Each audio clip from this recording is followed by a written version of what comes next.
आम्ही देतोय त्याचं स्वागत केलं पाहिजे। काही लोक म्हणतात ही योजना याचे पैसे मिळणार नाही, फक्त निवडणुकीसाठी हे जाहीर केलंय। मी आपल्याला मगाशी पण सांगितलं, मी आपल्याला शब्द देतो, येत्या 17 तारखेला पुन्हा एकदा सांगतो, तुमच्या खात्यात 2 हप्ते जमा होणार म्हणजे होणार। 15, 1,500 आणि 1,500, 3,000 रुपये। आता महिन्याला 1,500 रुपये म्हणजे वर्षाला 18,000 रुपये। आज काही लोक म्हणतात की या बहिणींना हक्काचे पैसे मिळाले तर आमचं काय होणार? अरे बाबा, तुम्ही 2.5 वर्ष होते तेव्हा का नाही दिलं?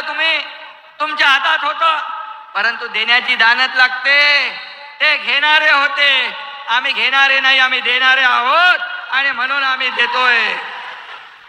आणि म्हणून बहिणींना हक्काचे पैसे मिळू नये म्हणून योजनांवर टीका करतायत, कोर्टामध्ये कुणाला तरी पाठवतायत। कोर्टाने पण ते फेटाळून लावलं। माझ्या लाडक्या बहिणींच्या योजनेला स्थगिती कोर्टाने दिली नाही, त्यांचं अपील डिसमिस करून टाकलं। कोर्टाने देखील तुमच्या बहिणींच्या बाजूने निकाल दिला। मी कोर्टाला देखील धन्यवाद देतो। तुम्ही भीक देताय। मला सांगा, एक सर्वसामान्य कुटुंब, ही माझी बहीण एक आपला चरितार्थ चालवते, आपला कुटुंब उदरनिर्वाह करते। आज हे 1,500 रुपये मिळाल्यानंतर ती आपल्या कच्च्या बच्चांसाठी काही खरेदी करेल, कपडे घेईल, मुलांना शिक्षणासाठी साहित्य घेईल। हा पैसा देखील या बाजारात मार्केटमध्ये गुंतवणूक होत राहील आणि महिला भगिनींसारखी अर्थव्यवस्था कोणी सांभाळू शकत नाही।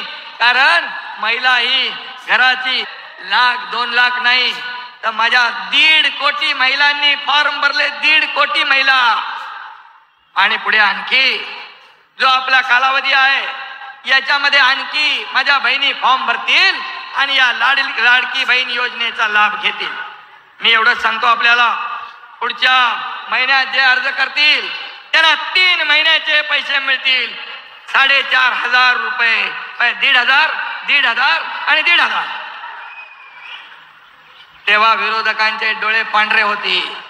ते जे असं म्हणतात पैसे मिळणार नाही, पैसे मिळणार नाही, पैसे मिळणार नाही, त्यांना चांगल्या तोबाडावर पैसे खात्यात गेल्यावर कळेल।